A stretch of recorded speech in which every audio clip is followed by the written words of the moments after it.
She told the room she built everything herself, while sitting inches from the man who built the silence she stood on. The gala was lit like a cathedral. Soft jazz, clinking forks, polite applause. Celeste shimmered in her emerald dress, smiling for cameras like they owed her rent. Her latest project, a community arts grant for underprivileged teens, was being praised like she'd invented the concept of generosity. She leaned forward, wine glass in hand, speaking into a mic like a queen addressing a small, obedient court. "I remember when I first started my firm," she said, her tone humble in the most performative way possible. "It was just me, a laptop and a vision. No one thought I could do it alone." Harold sat beside her, hands folded, watching her memory bend. She hadn't been alone, not even close. That laptop was bought with his severance check. That vision was printed, stapled, and mailed by the man she now introduced as my husband, Harold, with the same energy someone uses when thanking the valet. Applause, laughter, praise. Then came the comment that made the skin behind his ears go hot. "You've trained him well," a man said from across the table, smirking over his third glass of Merlot. Celeste laughed, that bright, fake, practice cackle she used for networking. And the room laughed with her. Harold didn't. He blinked once. Not fast. Just once, slowly. That kind of blink you do when your mind starts backing up its files. He had quit his job after 2 decades, as a systems analyst so she could take the risk she kept dreaming about. He cooked, cleaned, nursed her father through chemo, managed the taxes, even covered payroll from his old 401k when her firm hit a cash flow snag. His name wasn't on anything, of course. "Branding," she once said. "One name, one face. It's simpler that way." He hadn't pushed back. Not once. He didn't need recognition. He thought love meant serving without the scoreboard. But this wasn't love anymore. This was erasure. He looked down at his linen napkin. Perfect triangle. Folded by him earlier, when they were running late and the housekeeper hadn't shown up. He smoothed it once more, recently, almost gently, then placed it on the table and stood. "Restroom," he muttered to no one. He wasn't coming back. If you're still here listening, more than 97% of our listeners never hit that follow button. But every one of your subscriptions makes it possible for our team to keep crafting stories like this. So if you're moved, curious, or just hungry for what comes next, hit that follow. You'll be glad you did. Outside, the air was crisp. Harold walked past the valet, past the luxury cars, past the red carpet someone had hastily rolled up and leaned against a wall like a used lie. He walked 4 blocks to where he parked the old Honda she insisted they keep, just in case. He'd cleaned it that morning. Full tank. Wipers replaced. Everything quiet. Ready. He sat inside, closed the door, and let the noise fall away. He wasn't angry. That was the strange part. No boiling rage. No fantasies of dramatic exits or smashed glasses. Just stillness. Like he'd just stepped outside of a very loud building and realized it had been giving him a headache for years. There would be no fight. No confrontation. Not tonight. Not ever. She wouldn't know it yet. But that was the last room they'd ever share. The last event. The last laugh at his expense. While she networked with donors and congratulated herself for being self-made, he was already miles away. Mentally, emotionally, and soon enough, geographically. He didn't leave because of the insult or the laughter. He left because he realized something darker. She believed it. Every lie she told about being alone, she believed now. Every omission wasn't just for effect. It had become her truth. And there was no room for someone like him in that version of the world. She would go home that night and see his toothbrush, his coat, the neat row of vitamins he lined up for her every morning. And it would all feel the same until it didn't. Until she reached for someone who had already left the room hours ago. She wouldn't understand it at first. But she would. Eventually. He didn't pack a suitcase. He didn't leave a note. Not even a goodbye scribbled on a post-it like in those cliché drama scenes she watched religiously every Thursday night. Instead, Harold made coffee, her favorite blend. The one from the boutique roastery she pretended to discover herself, but he'd actually sourced after 6 weeks of internet deep diving. He left it in the French press, still warm, with a fresh pastry on a plate beside it. Then he walked to his home office, opened the laptop, and began what he now considers the most precise, bloodless operation of his entire life. He had been preparing in quiet margins. Little things. Learning how to disable location tracking without raising alerts. setting up separate passwords with two-factor authentication routed through a backup number she didn't know existed. Over the last 4 months, he transferred small amounts of non-essential bills to his name, then canceled them, quietly pruning his digital shadow like overgrown ivy. It was all meticulous. Not because he was scared, but because he wanted to disappear without giving her a single thread to pull. First, the financials. Every joint account, every shared credit line, every savings certificate, he logged in, authenticated, and transferred the entirety of it to her name. All the cash, the house, both cars. The brokerage account he started for her dream retirement, which she never once checked. He didn't drain a cent. Not out of guilt, but because he wanted her to stare at all of it and realize, you got everything except me. Then the less visible things. He removed himself from her firm's LLC filing. He'd been listed quietly as a silent partner for tax purposes. Cancelled the shared P.O. box they used for correspondence. Even deregistered the small business license he'd created under their trust. One she never asked about, never noticed, but that quietly owned 30% of the IP she used to build her self-made empire. His final act before leaving the laptop. Deleting the encrypted file named Joint Memories. It was filled with scanned photos, old letters, audio recordings, all digitized over 3 years for their eventual memoir. She'd barely glanced at it. Now it was gone.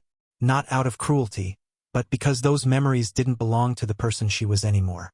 She'd rewritten their past. He simply removed the evidence she'd never honored in the first place. Phone next.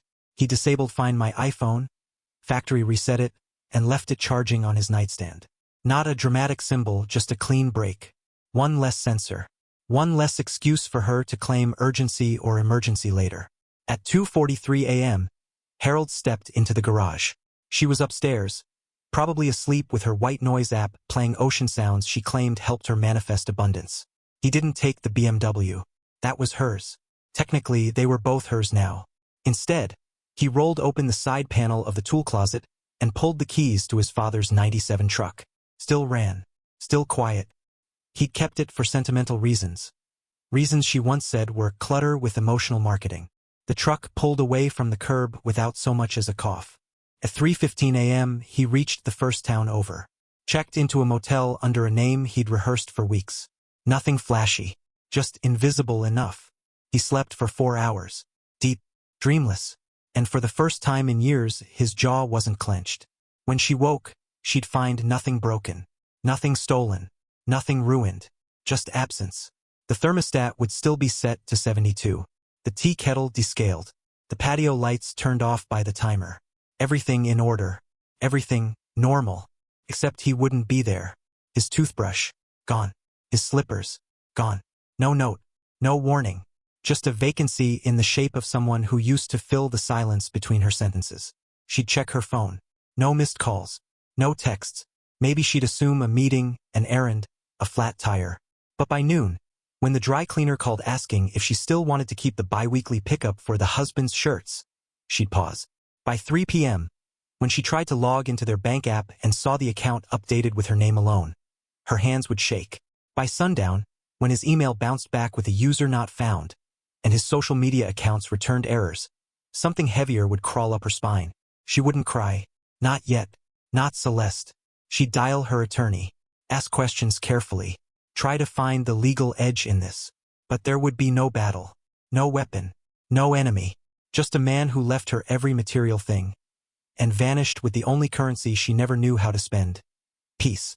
She sat on the chaise lounge, silk robe draped just so, eyes carefully reddened for maximum sympathy. He abandoned me, she said softly, voice trembling just enough. Just walked out. No warning. The brunch table gasped in rehearsed shock. One woman placed a manicured hand over hers. Another whispered, "Men like that never appreciate what they have." Heads nodded. Mimosas clinked. Celeste didn't flinch. She let the sympathy wash over her like stage lights. She was the jilted wife. The blindsided heroine. Her performance was flawless until someone asked the wrong question. "Wait. Didn't he manage all your firm's licensing paperwork?" Celeste blinked. What? It was innocent, just a throwaway line from Marlene, a friend of a friend who once worked in compliance. But it dug, because Harold had managed every legal form, every tax submission, every back-end license renewal for the firm.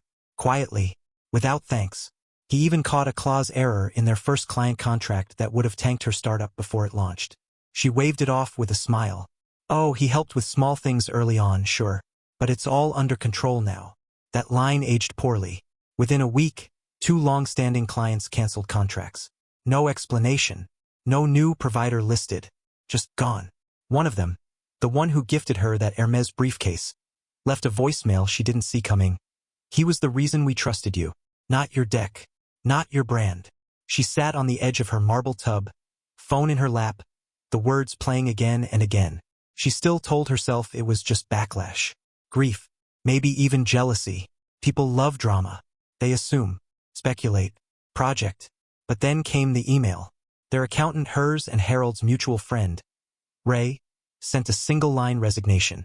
I can no longer ethically support the current version of your firm. No signature. No call. Just that. The same man who once toasted her birthday with overpriced scotch now wouldn't return her texts.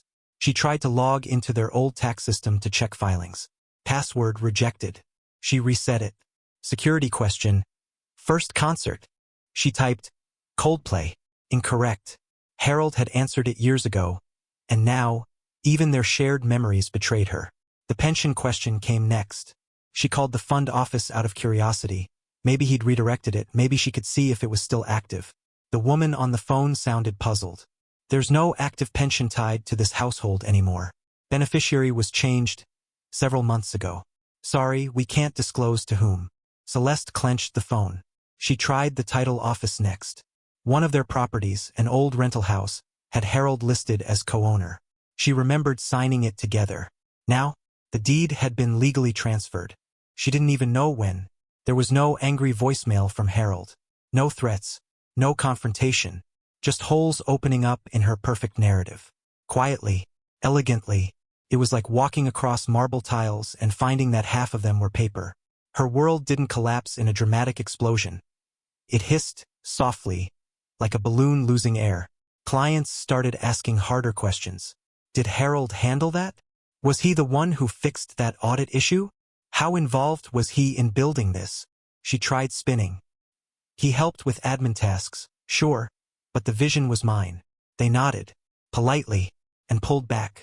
One by one, her calendar began to clear. Meetings postponed. Referrals paused. A joint podcast episode she'd recorded got pulled without notice. The producer, once obsessed with her female founder energy, emailed. Due to concerns about narrative accuracy, we're reevaluating all season 2 episodes. Narrative accuracy. That phrase clanged in her chest. She opened her laptop, scrolling through press releases, interviews, LinkedIn posts. So many declarations of independence. So many self-congratulatory mantras. So little acknowledgement of what he did, what he built. Harold had made himself invisible in their story. And now he'd made her unreliable in hers. She started waking up earlier. Restless. Checking headlines, social channels. Looking for any mention of him. Anything to prove he hadn't just vanished, but maybe failed. Maybe come crawling back.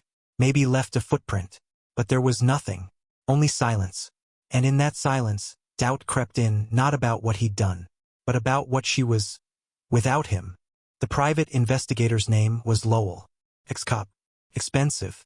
Wore mirrored aviators like he thought they gave him depth. Celeste chose him for one reason.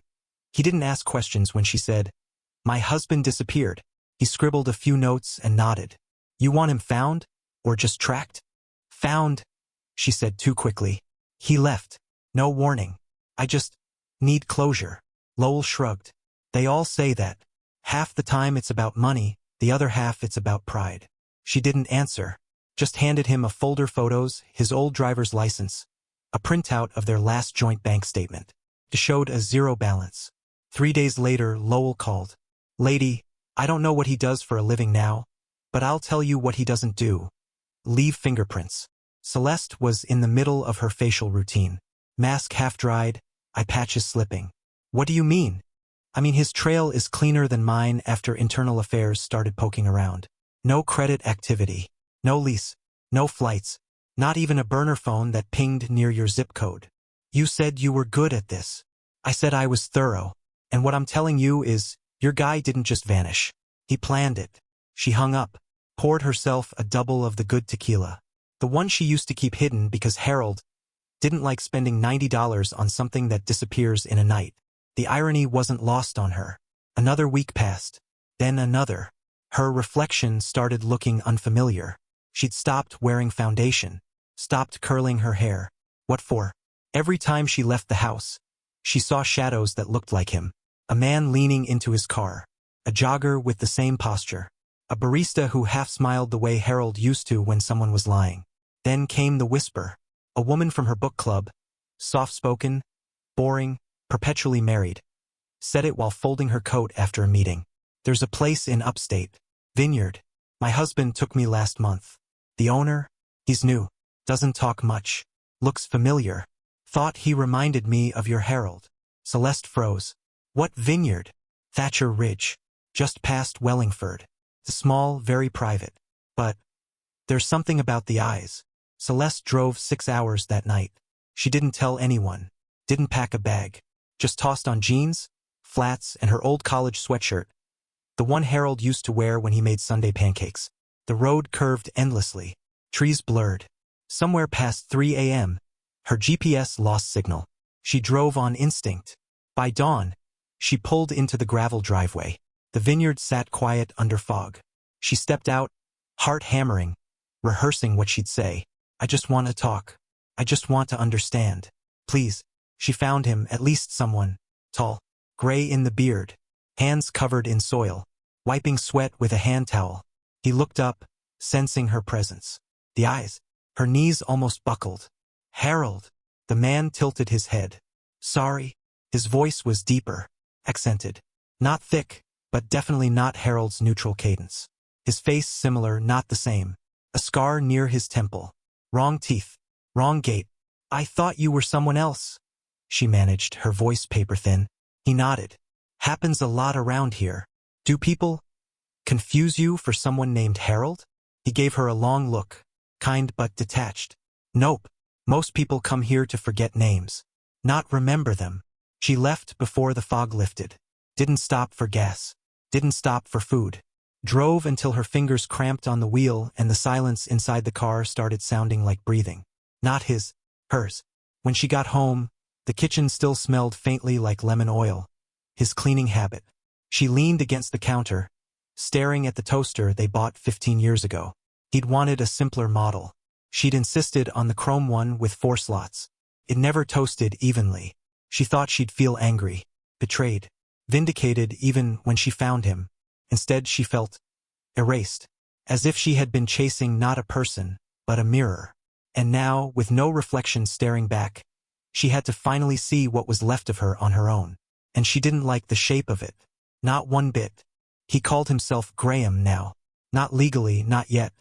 But enough that it slipped off his tongue without hesitation. In the workshop, everyone knew him as Graham. The quiet one with steady hands and an unnatural patience for things other men tossed out. He lived above the antique shop. Small space. No TV. 1 armchair, 1 desk, 1 French press. No art on the walls. Just a single photo, faded and unframed, of a wooden clock he restored in his first week. It still sat in the front window downstairs, ticking like a heartbeat, unnoticed by most who passed. The shop's owner, a stooped man named Virgil, took him in without fanfare. Harold had walked in wearing an old coat and carrying a resume with fake references and real calluses on his palms. Virgil looked him up and down once and said, "You break more than you fix, you're gone." He didn't break anything. Days bled into weeks. The rhythm suited him. Sanding, scraping, oiling wood until it glowed. No meetings. No passive-aggressive jokes about his tie. No charity galas. For the first time in years, Harold felt his mind unfurl. He read at night. Not novels. Contracts. Legal dictionaries. Dry PDFs on fiduciary responsibility, trust structure, asset protection, shell corporations. It wasn't glamorous. But he had time now, and he'd wasted enough of it being useful to people who didn't look twice when they said he was lucky to have her. Elaine entered his life with all the subtlety of an envelope slid under a door. She was in her 70s, sharp as piano wire, and walked with a cane she used more like a punctuation mark than a support. She brought in a mahogany filing cabinet one rainy Tuesday, dented, water-stained, legs warped. "I hear you fix things others give up on," she said. Harold raised an eyebrow. That's the job. She smirked. So was mine. He fixed her cabinet in 3 days. She returned on the 4th, not with payment, but a stack of books. Read these. Then tell me if you're interested in more than wood. He was. Elaine had spent 40 years as a tax strategist for people with more money than names. She hated them all but loved the work. She hated liars but loved loopholes.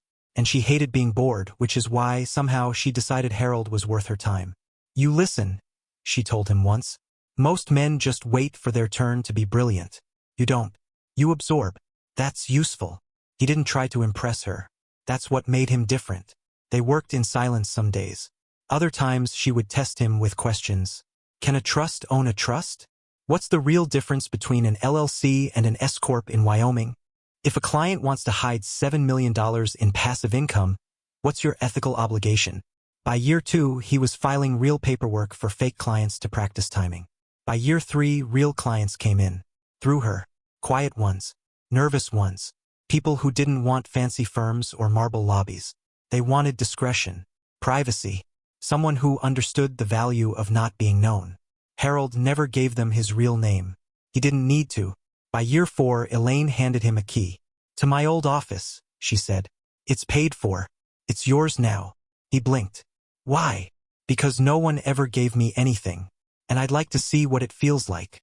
The office was on the 2nd floor of an old brick building. No sign on the door. Just a number. 204. Inside it was perfect, sterile and quiet. He moved in that week. He still sanded furniture on weekends. It reminded him who he used to be, who he didn't want to forget. He kept a box in the back of the office. Locked. Inside. An old wedding photo, 2 letters he never sent, and a single copy of the legal notice he'd filed under a pseudonym to dissolve the last remaining joint entity he'd once shared with Celeste. She had never contested it. He imagined her world now. Polished, anxious, thinning. She'd always filled rooms with her presence. But she never noticed how much quieter they became when he left them. Now his world was small but deep. Focused. He didn't need a stage. Just leverage. And without meaning to, he had become the one thing Celeste could never fake. Irreplaceable. It was a Thursday night. Celeste was 2 glasses into her usual overpriced Syrah, lounging on her velvet couch, half watching a documentary she'd seen before. The voiceover droned on about art theft and restoration, but she wasn't listening. Her tablet lay open beside her, screen glowing with an article from Wealth and Worth Quarterly, one of those glossy publications that rich people pretended not to care about but devoured in private. She clicked it absently. Hidden Titans.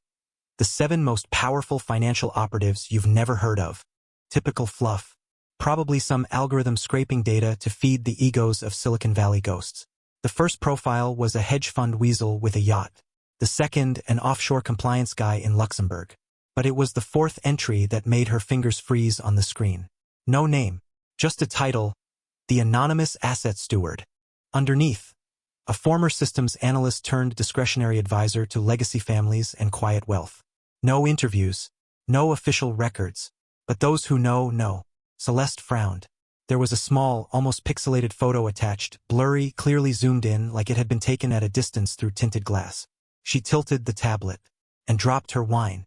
The glass tipped, splashing red across her cashmere throw, dripping down the cream rug she'd imported from Italy. She didn't move, didn't notice. She was staring at the eyes. They weren't just familiar.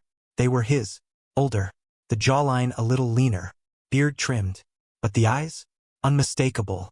Harold. The caption beneath the photo read, "Sometimes power is choosing not to be known." Her stomach flipped. She zoomed in. The jaw tightened, his tell when annoyed. The hands crossed calmly in front of him. He always folded his thumb that way. Her breath hitched. It was him. She stared for a full minute. Disbelief laced with confusion. Then something worse. Insignificance. She told herself it had to be a coincidence. Plenty of men had those eyes. Plenty of men disappeared. And Harold? He wasn't ambitious. He didn't even like wearing suits. He hated jargon. He once called asset management an accountant's way of pretending to be a cowboy. And yet, there he was, in a magazine read by the types of people who didn't need to brag. People who moved wealth like shadows. The article called him a preferred specialist for those seeking asset invisibility. She tried to laugh. Came out strangled. She scrolled further. A brief anecdote. One client said, "He doesn't sell peace of mind. He installs it like hardwood floors. Quiet, permanent, and impossible to fake." Harold. That was exactly how he worked. Suddenly, every Harold was never assertive line she'd fed to brunch tables turned rancid. Every time she dismissed him as boring, forgettable, too gentle. Now she felt like the woman who'd insulted the mechanic only to watch him become Ferrari's chief engineer. She pulled up Google. Typed, "Anonymous asset steward real name." Nothing. She checked LinkedIn. No luck. No hits under Harold's full name or even variations. Hit her, slow and cruel, he chose this. He'd hidden not just from her, but from the entire damn grid. The last thing she'd said about him in public had been a quip. Harold? Oh, I think he's living his best boring life. Probably somewhere reading labels on canned soup. That line had made a few people laugh. Now it just echoed. Her phone vibrated. Text from a friend. "Did you see this article? Guy looks like your ex, LOL." Celeste didn't reply. She sat in silence, surrounded by luxury, bathed in the irony of it all. She'd won the house, the firm, the brand, and somehow he got the last word, by choosing not to speak at all. The building wasn't tall, but it reeked of quiet money. No signs, no lobby art, no welcome desk cluttered with brochures. Just smoked glass, minimalist design, and the kind of air conditioning that whispered instead of hissed. Celeste checked the address again twice. It matched. The same firm name buried in footnotes on 3 LLCs linked to G. Rowan and Associates, one of the aliases mentioned in the article. She'd paid a data consultant $3,000 to uncover it. She stepped through the door, heels echoing on the polished floor. The woman behind the reception desk wore no name tag, no smile. Just a black turtleneck, a headset, and the kind of posture that let you know your time here was already running out. "Good morning," Celeste began, modulating her voice to sound polished and nonchalant. "I'm here to speak with Graham Rowan." "No walk-ins," the woman said without looking up. Celeste raised an eyebrow. "He'll want to see me. Just tell him it's Celeste." Pause. "I'm not authorized to disturb Mr. Rowan's schedule," the woman said, still typing. Celeste pulled out her phone, scrolled to the saved photo, and held it up.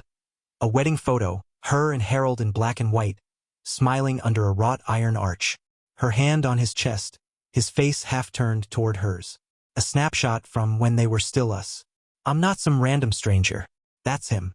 This was our wedding day. I just want 5 minutes." The receptionist looked at the phone, then at Celeste. No change in expression. She didn't ask any questions. Just stood and disappeared behind a frosted glass wall. Celeste exhaled, smoothed her jacket. She could feel her heart thumping, angry, insistent. This was the part where things turned, where she reclaimed the narrative. Moments passed, then minutes. The woman returned, calm, unmoved. "Mr. Rowan said to wish you well." Celeste blinked. "That's it." "Yes. I drove across 2 states. The woman nodded once. "I've been in his life for over a decade." Another nod. "I was his wife. He's aware." There was no cruelty in the receptionist's voice. That's what made it worse. No sneer. No judgment. Just flat, administrative finality. A line drawn so cleanly it didn't even feel personal. Celeste tried one last angle. "Can you just give him a message for me?" The receptionist raised a polite hand. "I've relayed his words. That's all I'm permitted to do." It wasn't a rejection. It was a removal. A quiet, clinical deletion from the script. Celeste stood there for a few seconds, unsure what to do with her hands. She slowly tucked the phone back into her purse. Her mouth felt dry, her throat tight. She wanted to scream, to argue, to be seen. But there was no one left here to perform for. She turned and walked out. The air outside felt hotter than it should have. She tried to steady her breathing, tried to tell herself this wasn't defeat. It was delay. A detour. She'd try again. There'd be another door. A crack. Something.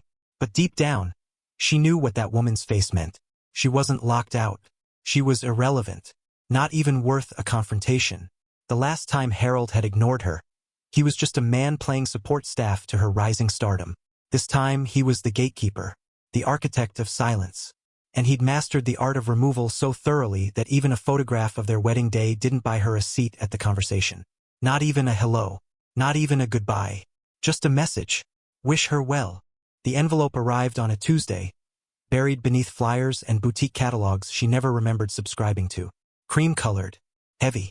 No return address, just her name in delicate script. Celeste nearly tossed it, until she saw the embossed seal. Founders Circle Annual Client Dinner. She blinked. Inside, the invitation was precise. Elegant. The kind of invitation you didn't get unless you had legacy access, not just wealth but roots. And then her breath caught at the final line. +1, Valerie, former spouse. She read it 3 times. Former spouse. Not her name. Not Celeste. Just a title. Like a footnote. Like someone annotating a chapter that no longer mattered, but still had to be acknowledged for archival purposes. She spent 3 days deciding. Then 3 more denying she cared. By Sunday night, she'd booked a blowout at her old stylist and a dress from her backup stylist's whisper list. Not too loud. Not too tight. She told herself she was going to observe, not compete. She told herself a lot of things that week. The venue was a converted conservatory 2 hours north, tucked behind a private estate that once hosted presidents. The parking attendants wore gloves.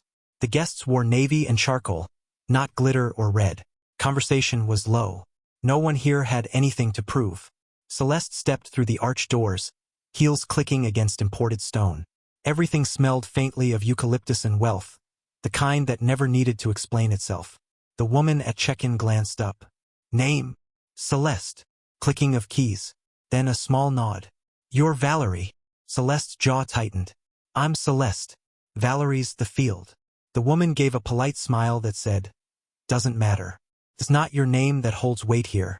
She stepped into the atrium. It was breathtaking. Glass ceiling. Hanging gardens. A single quartet playing something soft and forgettable. Servers moved like choreography. No announcements, no apps on trays, just perfect service that happened without asking.